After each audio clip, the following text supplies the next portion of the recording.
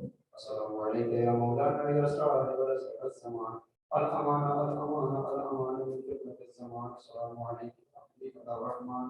السلام عليك يا شريك القرآن. السلام عليك يا تفسير القرآن. السلام عليك يا إمام الإنس والجان. عجل الله تعالى فرجك وسعد الله تعالى مخرجك وزعورك ورحمة الله وبركاته.